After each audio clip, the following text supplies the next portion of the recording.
Welcome back to the Sexy Business Podcast. I am Spooky Dangerous, and joined with me always is Lewd Neko. Hello. And today it is a special episode. We're going to be going and talking about THM Studios' game Shackles of Ellswyn. We have done a kind of generic episode about this in the past where Neko had streamed some of it and kind of played through it, but we wanted to come back and talk about it because we've had a couple of big updates that have added a couple of new arcs and routes, and we've actually plotted out what some of the future of the game is going to look like. So we're going to be coming and talking about not quite spoilers, but some teasers for what the future of the game is going to look like. But I want to throw it over to you. What was your latest playthrough like? What kind of content did you play through? What were you enjoying there? Well, whenever there's like an update for a visual novel, I just do the thing where like I just mash through, make a bunch of saves, and see how much new dialogue there is. I love the skip function. So I started off with the Warriors route, which I quite enjoyed. I really like her character to begin with. Maybe because like I think if I was realistically transported into this universe, she's probably the one I would want to go with the most. Okay. Because I really enjoyed the sort of like pet owner dynamic that you have with her. I like the fact that like you don't have royal responsibilities or sort of like expectations of you with her. It's not as much of my kink. And then I especially enjoyed, in this update that I played through, we had the little scene with it's Netka, right? Yeah. Netka. Neka, who's from Antwin. And this time we got to see the goddess or demon or whatever you want to call it that they worship, who is it a Naga? That's what the snake ladies are called, right? Yeah, that's right. Yeah, she's like a Naga, kind of almost succubus or vampire like to big old goth dommy mommy with big old titties Yeah. and two dicks. So if you like your women just big and terrifying, you'll probably really like Vela, right? That's her Yeah. name. That's Bella. Uh yeah, I liked her design. I'm definitely a big fan of the goth mommies. I haven't seen like a goth snake girl before.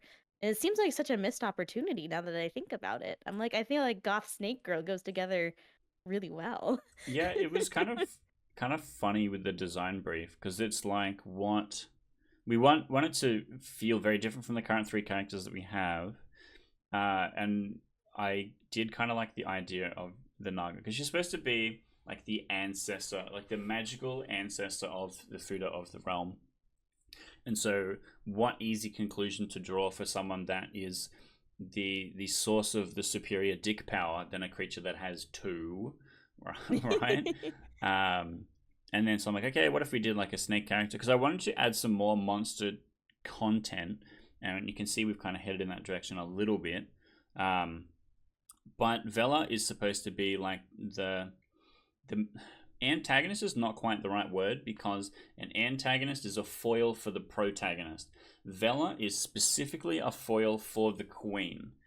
And the witch facilitates the queen's side by being an advisor and like helping in that fight, and Jane does as well, right? So it's kind of set up two distinct factions between the two cities, and then the main character is like, well, either I'm going to stick with the queen, or I'm going to stick with whatever Vela has promised me, and you're fully free to choose between them, and like that will bring you down a different route, which would be for Vela, or Jane has a lot of stuff in Vela's route as well. But I really wanted to do like we started off with the vibe of a big titty goth girl, and then added the snake part, and they were like, hang on a minute, we kind of need it to not be modern gothic fashion. It needed to be that more Victorian gothic era fashion, and I think Yeah. it all came together really nicely. Yeah, that's why I had like vampire vibes because I think most people think of like vampire and you think of like the sort Yeah, of gothy, like vaguely Victorian design. And she's got like the snake bite piercings, which I thought were pretty cool. it's a cute detail. Um, yeah, I'm like, oh, it's a visual pun, I guess. Yeah. And when you encounter her, you can choose to submit to her, which is this gonna be just a bad ending or is it actually planned to be like a route involving Um, her? It depends. At the moment, there's two different parallel routes that meet in the same place where Vela is a source of conflict. And then at the moment, we've only diverged from that spot off towards Jane's, back to Jane's route, right? There Mm. is intended to be like a Vela only route where you just basically submit to her and then you see how her magic is going to change you and all that kind of stuff. And you just basically say yes to everything that she wants. Um, and then the bad ending is that Vela takes over the castle or whatever. Like she defeats the queen, but that's like still agnostic to your character and what happens to you. And so that's kind of intended to be our route. I don't know if that's one that we're going to work Ooh. on soon because the that end is like part of like a main story end. We would want it to run parallel along to some of the other main story ends, you know? Ooh, that sounds interesting. But as for now, we got like a spicy preview because you'll get to see what those two cocks can do. Yeah, I really wanted to go, here's this really cool hot character, and then I can here's fuck her her. in action, because then if the play based response is really, really good, if they're like, oh my god, this is amazing, we need more of this, then that's where I'll devote my attention to. I'll go, okay, well, let's do more Vela content then, because people are really enjoying this. Instead, I go, here's Vela content, and then I wanted to develop Jane because of the three before Vela characters that we had, Jane was the least developed. She has like way less screen time than everyone else, and that's why we've had the last couple of updates been focusing on her route. Um, and then if people are like, man, this is amazing and this is the thing that I'm liking, then I kind of try and focus in that direction. But we've recently opened up a whole bunch of different arcs, so it's like, okay, am I completing on this? Are we working on this next one? Or are we going to move back into one of these other ones? Because we had a 1 month update where we did a parallel where if you go to the witch and you get magically transformed into a girl, you can still play along that same route where you go with Jane to Antuin and you meet Vela and all that kind of stuff happens. Except the tone is different. You're there as like a political ambassador. You've been promised a princess ship if you can overcome this task, and you're trying, like, the angle is different. After being transformed and promising all these things, the main character gets a bit of an ego about it. They're like, I'm special and important. And Vela is like, no, you are still nothing. In fact, you don't even belong here in this place. You've just been stolen, you know? And so they're trying to kind of reconcile those different things.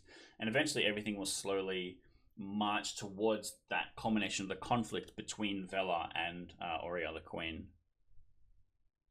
Ooh, yeah, I got to see both like versions of the encounters with Fella because I explored the new content for like the Queen, like after the transformation and things like that. And I did think the tone shift was interesting.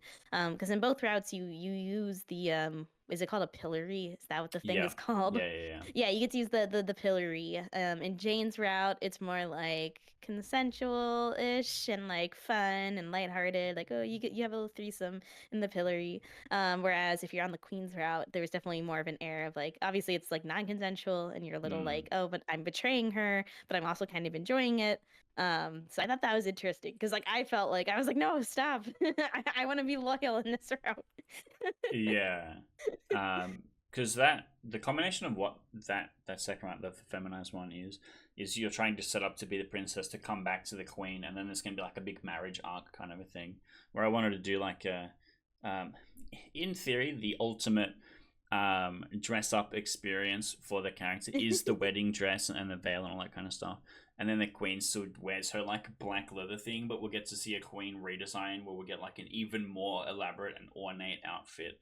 And Ooh. then we'll see that all kind of come together to have like a really elaborate wedding piece and stuff like that.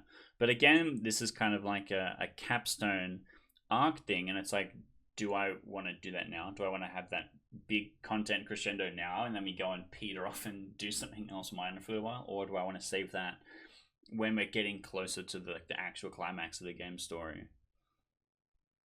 That sounds exciting. I love alternate outfits or like alternative hairstyles or any of that in like visual novels. Hmm. Like I enjoyed looking around with like the post transformation CGs, how they change depending on like what genitals you have selected for your character, or like how like there's like minor dialogue changes. I like that kind of stuff. It's like, oh, it's like as far as like choices matter goes, okay, I can visually see that the choice they made did have an impact. Yeah, we wanted to have the kind of variety in that. In the transformation scene, it's going to split off in two different directions. The first one is which you specifically keep your plumbing, and then you're choosing more of a life of subservience. And then in the scenario where you do not, then we're looking more at like a concubine kind of a route where you're following along the queen's need to have an heir, and like that will be that resolution um, of the story. I don't know how far into that I want to go. Whenever you deal with a new kink or a new interest in something like this that's long running, it's difficult to tell if people are like, hell yeah, brother, this is what I was waiting for the whole time. Yeah. Or if they're like, how dare you fucking make me look at furry content. It's like literally a Steam comment we got recently. They're like, is the furry content missable or skippable? Otherwise, how dare you make me look at this? And I'm like, look, it's a minor arc. It's way off to one side. Just because it's the most recent in update, a visual novel, it's like anything is pretty easily skippable. You see the thing you don't like on screen, you hold down control until it goes away. Yeah, that's it. Just click fast, idiot. Like, yeah. It is interesting, like the pregnancy sort of content, or like not Yeah. content, I should say. It's not in the game yet, but like the storyline or the implications of it. Because I've played a lot of porn games, and a lot of them have impregnation, but usually don't actually think about it in like realistic terms, or like in like, okay, what if you actually had to bear a child and like be a mother? Especially not for like a not cross-dressed, but like transformed male to female Yeah. character. I feel like most of the time they don't go in that route. Or it's a So that fade was to like something black. that's kind of interesting. Yeah. Yeah. I'm curious, like, do you plan on like including like CGs where you can see the character actually being pregnant, or is it going to be something that's like only talked about? It's something that I think would work good. Like in theory, that's the ultimate culmination of the transformation. This is what the main character was offered, and they're taking them up on that offer, and they get to live this new life. Like they've thrown away our horrible capitalist society, and they've come and lived in this fantasy place. And the cost of that is that your new place in this world is that you have to bear and rear children. And in that's like the classic, like Bridgerton type shit media for any woman, right? Where they're like, oh, I am going to be married into these circumstances, and my role in this world is to be the mother, to do all these things, right? It's that same thing where it's like, this is what's expected of you now as a woman in this society. And for me, it makes sense to have that storyline play out. But for a lot of players whose goal is to be jerking their shit, I don't know that that's what you're going to be getting out of that, right? Like sitting here and writing out the story and making the story fulfill everything. It's like, this is how you would expect this to conclude. Does that need to be seen and shown, or can we have a fade to black and then like a nice CG at the end that like kind of like shows what's kind of happened or whatever, right? I think this is something that we will end up polling for, asking the patrons, be like, look, would you actually be interested if the story does go in this direction? And if enough people are like, yes, then we'll do it. Otherwise, kind of no. We did stuff in Sleeve Shock where we had feet content for the first time. And I was like, man, it's obviously not my bag.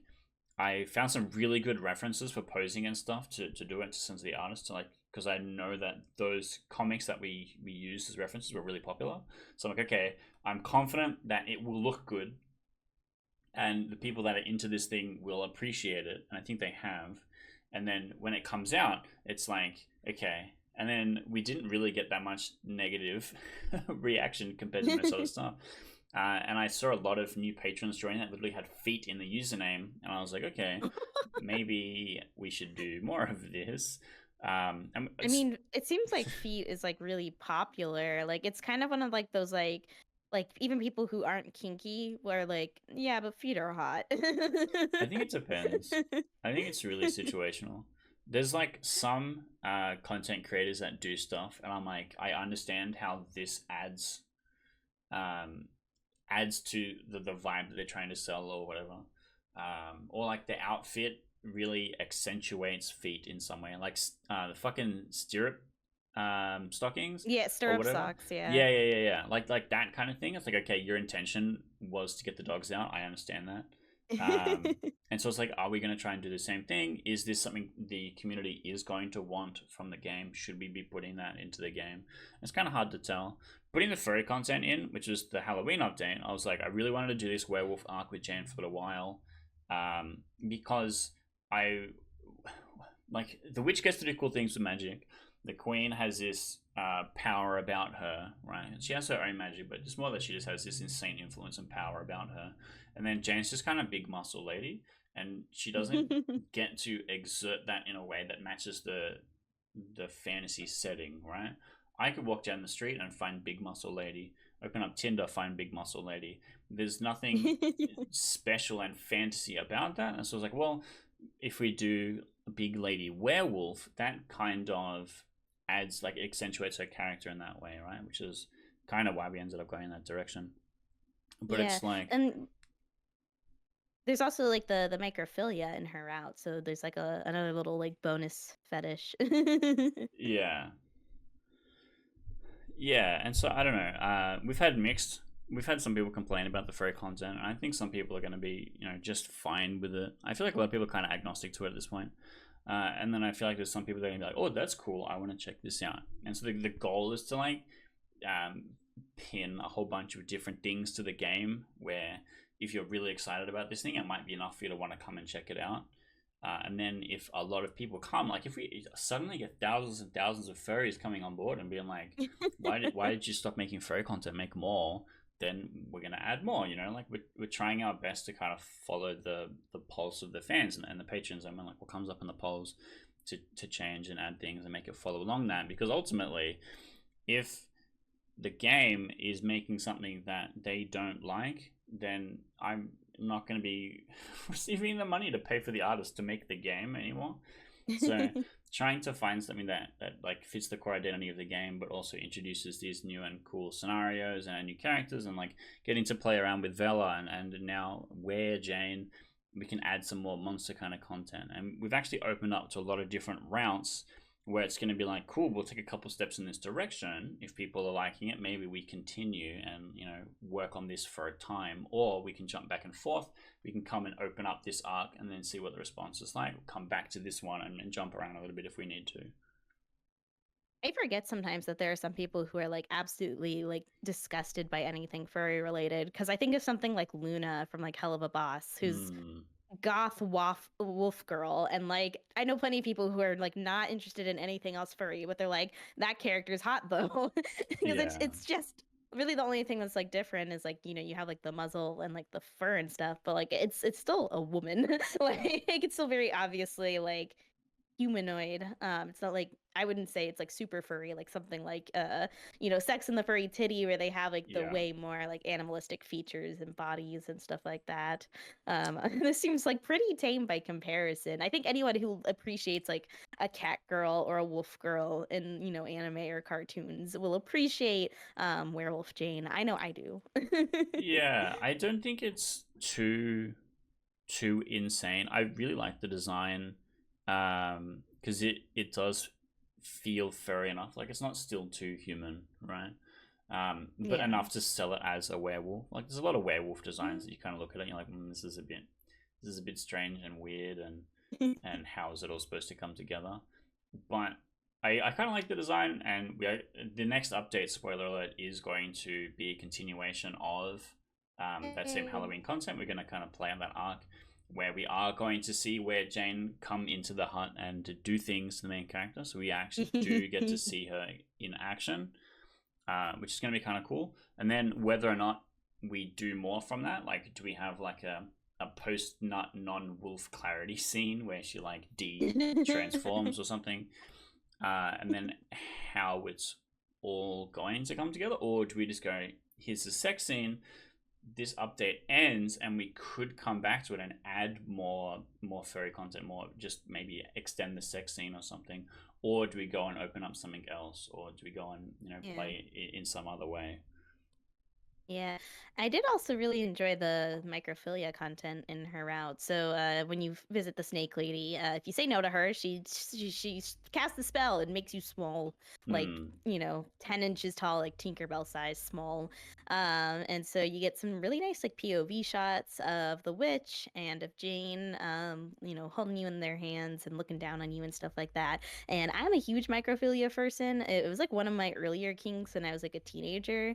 It's also a kink I associate much more with I hesitate to say safe for work, but like non-sexual goals where like I Yeah. think it would just be neat to be small and be taken care of because I am tiny and I can't take care of myself and a teacup is like a bathtub to me. Like it's just like that sort of fascination with like being what would the world look like if I was really tiny. So I thought it was really cute where if you imply that you would like to stay small, Jane is all like, oh, it's gonna be so fun. We could get you little trees and like little food and little furniture and put you in a little cage. And it was really cute to see that side of her.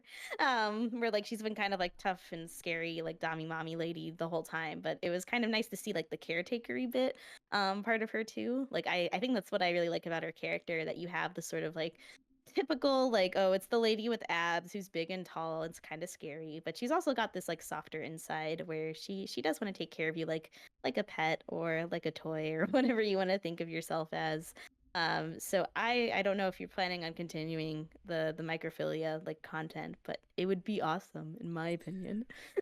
Yeah. So, uh, before I say yes or no, if we are, the cornerstone behind Jane is that she's someone that lives in the huts because she wants to be alone. She doesn't want human company, but she wants a pet. And every time she's gotten a pet, it's been a slave from the kingdom, and they've been a letdown, and they've been disappointing. And so she's been disappointed with everyone. And then she encounters the main character, and she's like, I don't know, maybe you're gonna be better than the last one, but she has the reservations.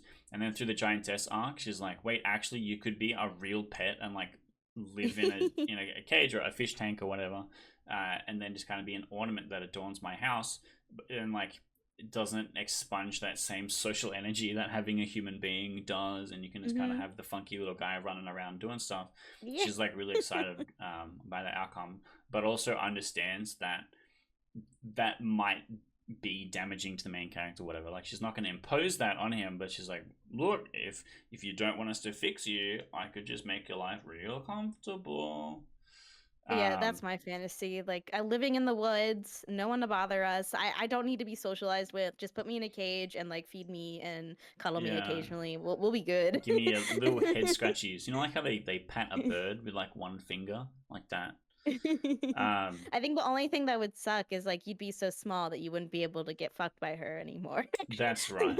She would kill you. Yeah. Maybe you can have like full moons, the witch can come and turn you back to human size, and then the werewolf fucks you, and then you go back to being small. Yeah, they put you in charge of controlling the werewolf. But yeah, the plan, the way that it is currently set up, is that if you say yes to wanting to stay shrunken, there will be kind of a bad end. Is like not really the vibe, but it's like it's a Alternative ending. yeah, it's a bad end in the sense that's not the conclusion of the story. You're just choosing a finality outcome, where I want to do like a maybe like a scene or something like that, which is the scenery and the fish tank and the like your enclosure being set up, and then you being put in it, and then kind of hanging out for a little bit or whatever, and then Jane being happy. And then that was as far as I had thought about what I wanted that conclusion to be, because I'm not sure if that's like you said, it's not a super sexual kink. Obviously, there is some incompatibility in anatomy when it comes to the gigantic size difference, and so whether or not that needed to be a sexual thing that people could play out, or if it just was a cute ending and people were like, oh, that's kind of cool, I like that, I got to see that's kind of funny,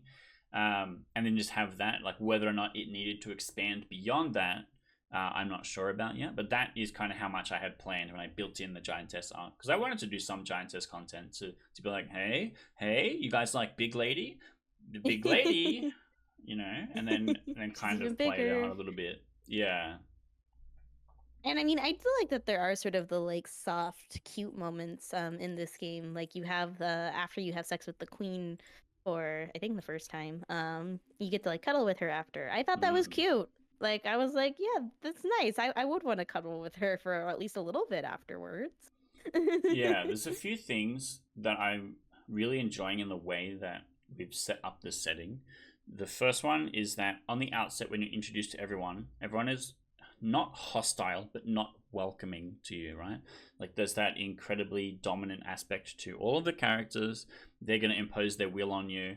And the more that the main character starts to accept their place and say yes to things, and go along with stuff, they're afforded more opportunities, they're afforded more warmth, they're afforded more ways to find their place in the world and do these different things. Saying yes to being transformed to become a concubine to the queen means that you do actually start to learn more about the queen as a person, like her backstory and what it's like for her being the queen, and like, you know, being glued to the throne and stuff like that, and the things that you can do for her, and how your relationship is going to grow. And then she kind of promises you a princessship if everything kind of works out. But then also you have the sisterhood with your best friend who's also been transformed, and your best friend the whole time is like, why didn't we do this sooner? This is amazing. I love everything about this. And they're experiencing that kind of euphoria of the transformation and trying to encourage you to run along the same route that they have. And so it's like on the outset, it's an incredibly dominant world. Everyone's really harsh, you know, like the Dom world thing where it's like every character is like trying to do all these horrible things Mm. to you. But then as soon as you start running down a route and you get to know them a bit better, you start finding out the things that give you glimmers and new exciting ways to, you know, find your place in the world. Like the whole thing is that classic isekai thing of the three acts structure of the world before and how horrible it was. The being reborn in a new place and understanding how things are different for you, the protagonist or whatever. And then the finality of, oh, I have a harem now, or oh, you know, I'm the king, or whatever, you know, like Mm. classic isekai bullshit where it's like, cool, and now what is my end goal looking like? And the goal for Shackles of Ellswyn is to try and create lots of different interesting end goals to be running towards. Yeah, and from like a dominance and submission perspective, I've really been enjoying how dominance is portrayed in this game. Um, I like am like a switch IRL, and I've like femdomed various people. And the one thing is like on my hard limits is like I don't do brats. And the reason why I explain why is that like I don't like a game where I'm constantly having to fight. I want to eventually win, and I want it to be because you admit that this is where you belong. Like I prefer rather than forcing someone, I like the idea of like, no, I'm not going to force you. I'm going to show you that it is better for you to do as I say. And that's what I really liked about like the dominance in this game is like it is coercive, but it's like because of society, but like it's not like super like non-con forced. It's more like you are shown various options and you discover the one that fits the thing that you've been wanting deep down on the inside, and so you want to submit. When the queen asks you like, will you go through the transformation and, you know, be my princess, you're like, yeah, no, that sounds great, I want that. And I really enjoyed that. I like that style of domination. I think especially seeing it from Fuda, because I think typically the Fuda domination you get is more of like the hardcore like, no, don't do this to me, I'm so scared, like that kind of stuff. Mm, Whereas like this one is more like celebratory, even with like the feminization, because I'm also like, I'm into feminization, but I'm not into sissification. yeah. I don't like sort of the humiliation of like, oh, it's really humiliating that you're a girl now, or like, don't you feel ashamed of yourself, like things like that. But I do like the feminization of like, I am going to transform you. It might be a little bit forced, or I might kind of have to goad you into it, like, oh, don't be embarrassed. But like at the end of the day, or at the end of the scene or whatever, I want to be like, you know, this makes you feel better. You look beautiful now. Look how wonderful this feels. Like I want it to be sort of this like positive transformative experience. Yeah, I'm kind of the same with you on that one. The humiliation and stuff aspect feels like when people kind of talk about the pipeline, you see in like caption stories and stuff like that, that first step of the humiliation is supposed to be crushing the male ego so that they, you know, kind of are more willing to throw away the things that they've had before so they can accept the change and move forward in a new feminine light. And I don't think that the main character needs that. I don't think that the main character's relationship with the best friend is a hyper masculine character that does all these things, and then the main character kind of follows along in those footsteps as an accessory, not as trying to be masculine or whatever, and often challenges him when he does things that he thinks is the correct masculine move, like we see in the intro. And the main character's like, this is silly, but I kind of have to say yes to be in. And then when presented with scenarios after being moved to Ellswyn, the main character is like, well, I never was really any good at that kind of stuff like my best friend was. This is kind of my opportunity to find a new different thing that I'm good at, or a new different thing that I resonate with, or whatever. So it's so much more given opportunities of the, I want you to become this thing. I want you to become a beautiful woman and become a concubine for me and sire an heir for me, because that's why we take males from these places, because we see the horrible worlds that you come from, and I offer you this freedom in exchange for this one thing that you do for me. And then the main character's like, yeah, I mean, where I came from is kind of shit. This place is kind of weird and comfy and magical, and the cost is I have to be gorgeous and have maybe a kid. The conception rate is really low, so I get to have lots of sex and maybe a kid. And you're like, damn, that's a tough yes to to say. I mean, that was kind of the idea. I didn't want it to be so indoctrinating or propagandary or forceful. I wanted it to be like, look, here's the option, and then the main character's like, damn, that sounds really good. It's hard to say no because the offer is so good, rather than being like, no, you have to do this thing, you have to be this, you have to choke on my balls or whatever. Because then the main characters, it feels like a story of suffering, where it's like, oh no, all these things are happening to me, everything's going wrong, instead of, wow, everything's kind of going right for me, everything's getting better. This horrible thing happened to me and I got shrunk into a tiny creature. But then I was offered to be restored, or I was offered to live in a luxury of a pet or whatever. You know what I mean? Like, it's trying to yes and things rather than deny the main character of growth and make them suffer through what the other characters want. It's trying to enrich the main character by giving them opportunities that would have been impossible to them in the real world, and embolden them to make the change and grow and all this kind of stuff. But that's, Shackles of Ellswyn is trying to be really ambitious in the genre and hit a lot of different notes within the food space, within the feminization space, and like the kind of gender play kind of world, right? And it is difficult to hit on everything, and we get a lot of complaints about different stuff, and maybe we aren't too adventurous sometimes. But a lot of the cornerstones, I think, work. A lot of the goals in writing the different transitionary stories work really well. We have a really good team that comes together to work on everything, and we have some cool ideas and like some fantastic art, and everything kind of comes together. So I'm really happy with what Shackles has become, and how it is going to grow over the future. We've talked about some of the cool end points that we're kind of walking towards, and how that is going to look, and I'm excited to see how people are going to react to that kind of stuff. But this is our time. I could sit and talk about this all day, because this is what I spend most of my time doing.